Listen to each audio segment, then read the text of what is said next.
샬롬, 하나님의 귀한 자녀 여러분.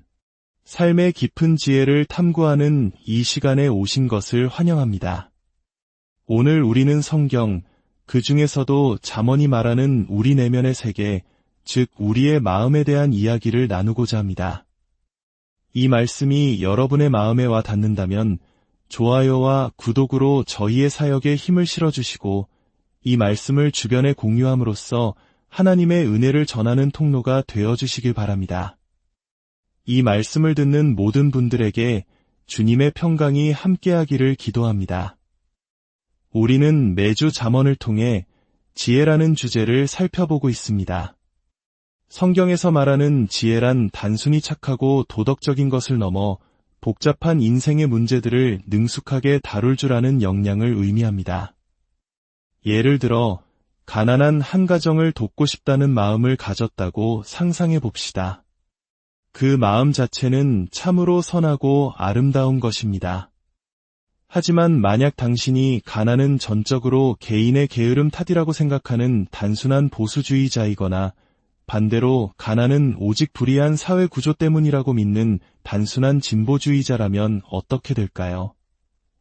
즉, 문제를 너무 단편적으로만 본다면 당신의 선한 의도에도 불구하고 그 가정을 오히려 망가뜨릴 수도 있습니다. 이것이 바로 지혜가 필요한 이유입니다. 선한 의도에 더해 문제의 복잡성을 꿰뚫어 보는 통찰력, 그것이 바로 지혜입니다. 오늘 밤 우리는 이 지혜를 우리 자신의 내면 세계, 즉 우리의 마음과 영혼의 문제에 적용해 보고자 합니다. 현대 심리학에서 말하는 심리라는 개념은 사실 성경이 말하는 내면의 복잡성에 비하면 다소 단편적일 수 있습니다. 우리 모두는 때때로 우리 마음 속에서 휘몰아치는 깊고 혼란스럽고 모순되며 강력한 감정과 충동들 때문에 힘들어합니다. 마치 거친 파도처럼 밀려오는 그 감정들 앞에서 속수무책으로 느껴질 때가 있습니다. 왜 이런 감정이 드는지, 무엇이 잘못되었는지 알지 못한 채 무력감에 빠지기도 합니다. 오늘 잠언의 말씀을 통해 우리는 그 해답의 실마리를, 바로 지혜를 얻게 될 것입니다. 오늘 본문은 4가지 핵심 주제로 나누어 살펴보겠습니다. 첫째, 내면 세계의 중요성. 둘째, 내면 세계의 복잡성. 셋째, 내면 세계의 고독함. 그리고 마지막으로 상한 심령을 치유하는 길입니다. 이 4가지를 이해하지 못한다면 우리는 결코 지혜로운 삶을 살 수 없습니다. 먼저 내면 세계의 중요성에 대해 이야기해 봅시다. 잠언 18장 14절 말씀입니다. 사람의 심령은 그의 병을 능히 이기려니와 심령이 상하면 그것을 누가 일으키겠느냐. 여기서 심령이라고 번역된 히브리어 루아흐는 원래 바람, 호흡을 의미합니다. 구약 성경에서 이 단어는 힘, 에너지, 생명력을 상징합니다. 따라서 인간의 심령이란 오늘날 우리가 말하는 정서적 에너지, 삶에 대한 열정과 비슷합니다. 우리를 삶으로 나아가게 하고 도전하게 하고 헤쳐나가게 만드는 내면의 동력인 셈입니다. 그렇다면 상한 심령이란 무엇일까요? 이는 삶을 바라보아도 아무런 소망을 느끼지 못하고 기쁨이나 열정을 잃어버린 상태를 말합니다. 무기력함과 불안감에서부터 깊은 낙심과 절망, 그리고 삶의 의욕을 완전히 상실하는 상태까지 그 정도는 다양할 수 있습니다. 이 잠언이 말하는 바는 명확합니다. 당신의 내면을 건강하게 지키는 것보다 더 중요한 것은 없다는 것입니다. 사람의 심령은 그의 병을 능히 이기려니와, 이 말은 육신이 병들고 부서져도 강한 영혼은 그 고통을 버텨낼 수 있다는 뜻입니다. 하지만 심령이 상하면 그것을 누가 일으키겠느냐. 아무리 건강하고 강한 육체를 가졌을지라도 마음이 무너져 내리면 그 육체는 아무런 힘이 되지 못한다는 것입니다. 우리는 흔히 행복이 외적인 환경, 즉 건강, 외모, 돈, 타인의 평가에 의해 결정된다고 믿는 경향이 있습니다. 하지만 성경은 단호하게 말합니다. 아니라고. 행복은 당신이 처한 환경 그 자체가 아니라 그 환경을 당신의 내면에서 어떻게 바라보고 해석하고 대처하느냐에 달려있다고 말입니다.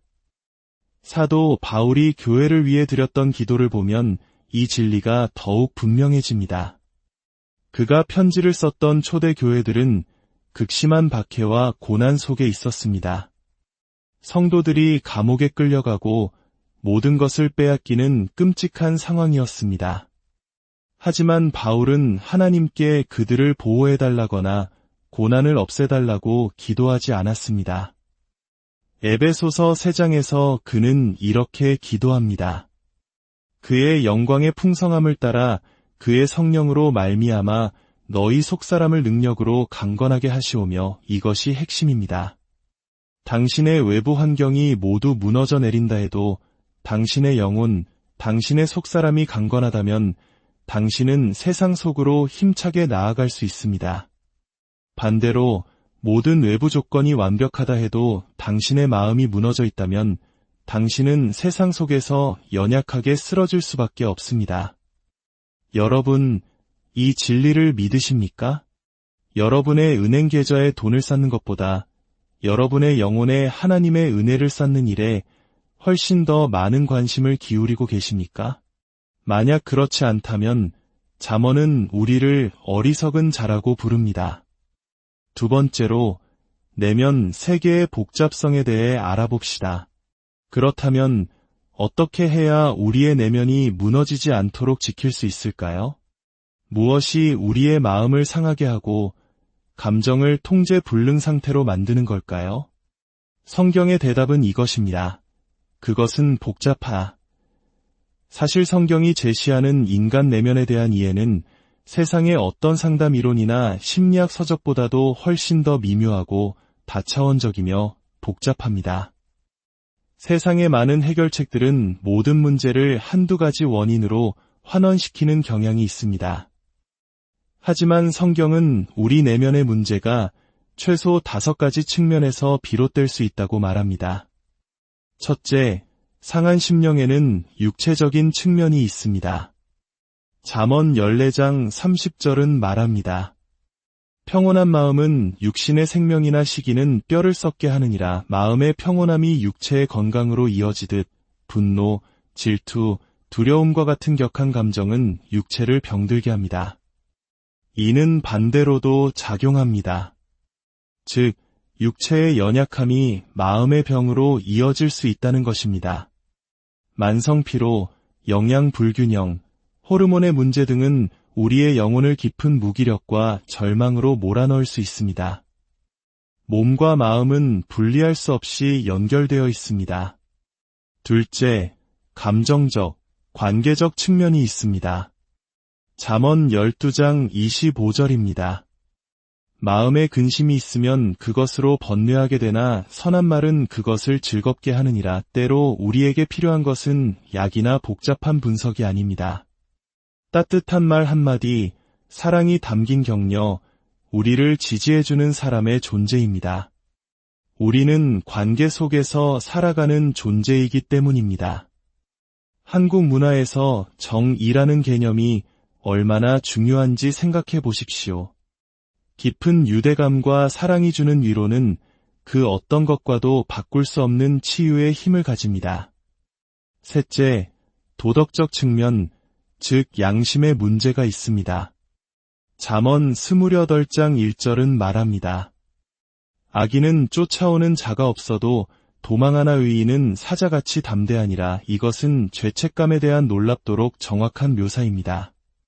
우리가 하나님 앞에서 혹은 우리 자신의 양심 앞에서 올바르게 살고 있지 않다고 느낄 때 죄책감과 수치심이 우리의 영혼을 갉아먹습니다.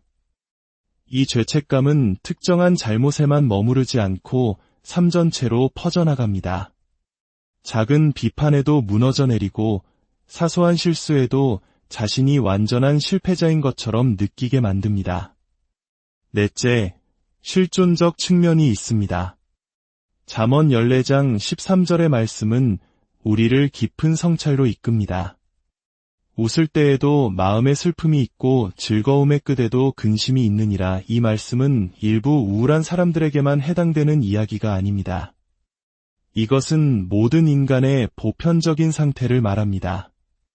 우리는 마음 깊은 곳에서 알고 있습니다. 모든 파티는 끝난다는 것을, 모든 즐거움의 끝에는 결국 상실과 슬픔이 기다리고 있다는 것을, 죽음은 우리가 사랑하는 모든 것, 우리의 건강, 관계, 성취를 언젠가는 앗아갈 것입니다.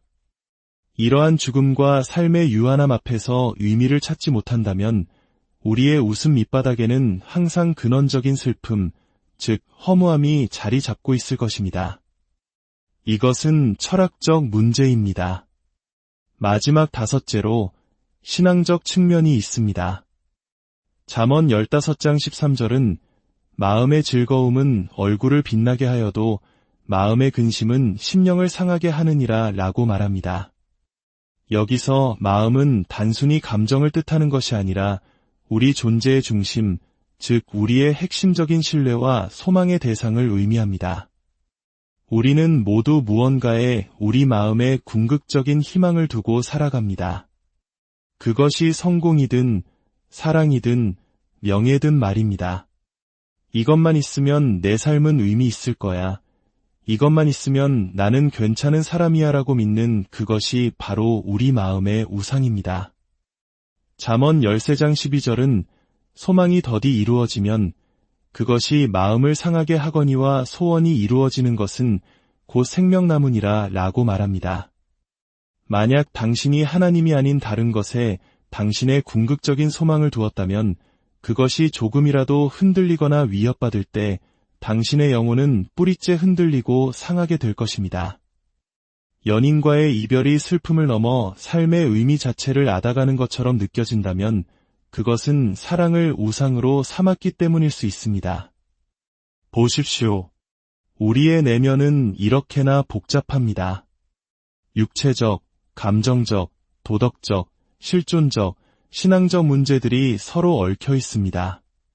그런데 세상은 자꾸만 우리를 단순화하려 합니다. 의사들은 육체의 문제에만 집중하고 어떤 상담가들은 감정의 문제에만, 또 어떤 종교인들은 도덕적 문제에만 집착합니다. 그러나 성경은 우리가 이 모든 것의 총합이며 하나님의 형상으로 지음받은 존귀한 존재라고 말합니다. 우리의 모든 영역이 하나님 앞에서 온전히 서지 않는 한 우리는 결코 참된 평안을 누릴 수 없습니다. 셋째, 내면 세계의 고독함에 대해 이야기해야 합니다. 잠언 14장 10절은 충격적인 진실을 말합니다. 마음의 고통은 자기가 알고 마음의 즐거움은 타인이 참여하지 못하느니라. 이게 무슨 뜻일까요? 이 세상에 당신을 100% 완벽하게 이해할 수 있는 사람은 아무도 없다는 것입니다. 가장 사랑하는 가족이나 친구조차도 당신의 마음속 깊은 곳에서 일어나는 복잡한 움직임을 온전히 알 수는 없습니다. 우리는 모두 각자의 마음이라는 고독한 섬에 살고 있는 것과 같습니다. 심지어 잠언 16장 2절은 사람의 행위가 자기 보기에는 모두 깨끗하여도 여호와는 심령을 감찰하시느니라 라고 말하며 우리 자신조차 우리를 온전히 이해하지 못한다고 지적합니다. 이것은 무엇을 의미할까요? 만약 하나님이 당신에게 단지 머릿속의 개념이나 추상적인 존재에 불과하다면, 만약 그분이 당신의 삶에 인격적으로 함께하시는 친구가 아니라면 당신은 이 세상에서 철저히 혼자라는 뜻입니다. 인간은 그런 완전한 고독 속에서 살아갈 수 없는 존재입니다. 당신의 가장 어두운 골짜기를 함께 걸으시고 당신의 가장 깊은 신음소리를 들으시고 당신 자신보다 당신을 더 잘 아시는 유일한 분, 그분과의 인격적인 관계 없이는 우리는 진정한 위로를 얻을 수 없습니다. 그렇다면 마지막으로 이 상한 심령을 어떻게 치유할 수 있을까요? 문제는 복잡합니다.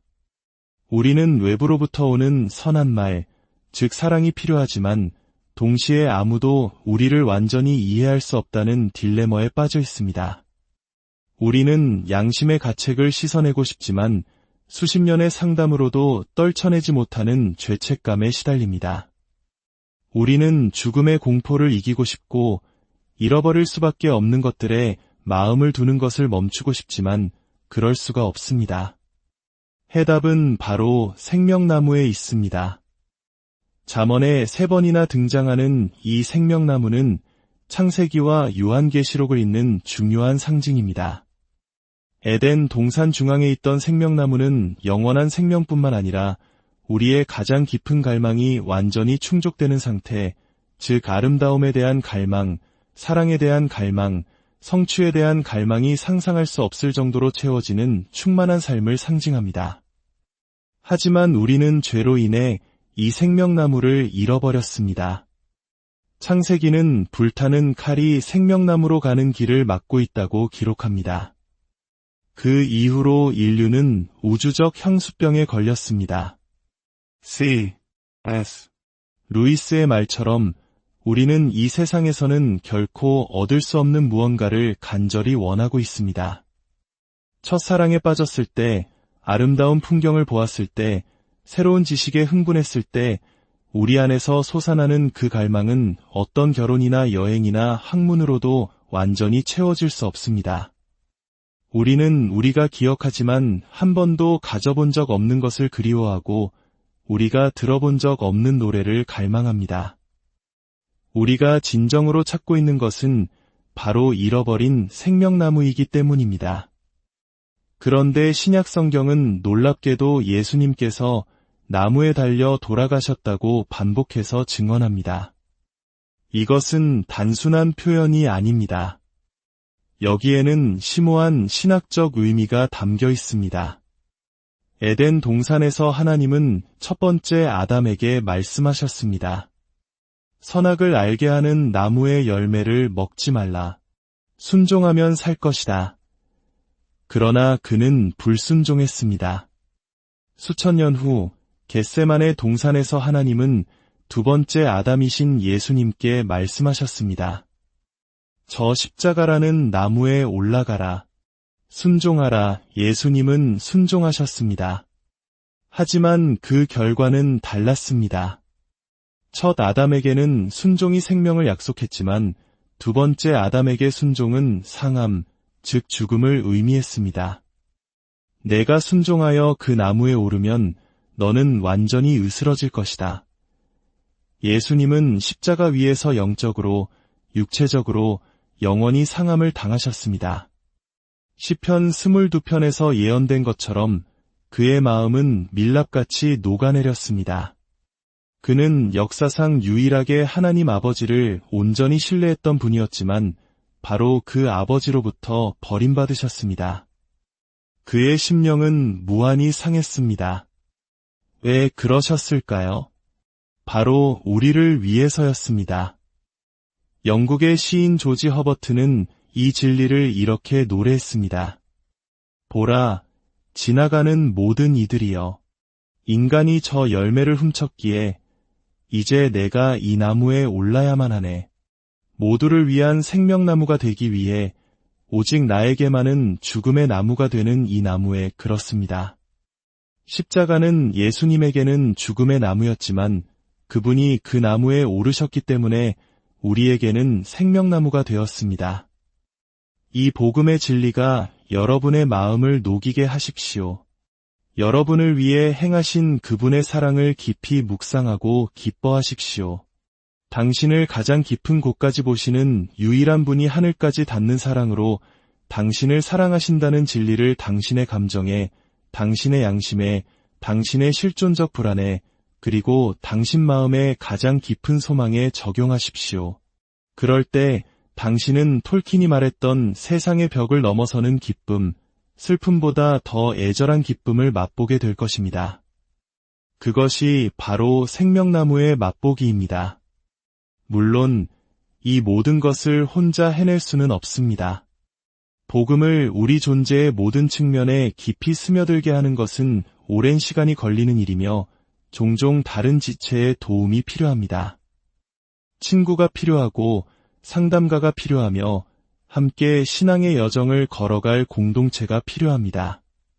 디트리히 보네퍼가 말했듯이 우리가 형제자매 앞에서 우리의 죄를 고백하고 그들의 입을 통해 하나님의 용서를 들을 때 그 용서는 비로소 우리에게 완전한 확신으로 다가옵니다. 여러분의 소망을 주님께 두십시오. 이 복음을 굳게 붙잡으십시오. 그리고 서로의 삶 속에서 이 복음을 나누고 실천하십시오. 그럴 때 여러분은 여러분의 가장 깊은 속사람 안에서 솟아나는 하나님의 능력을 경험하게 될 것입니다. 함께 기도하겠습니다.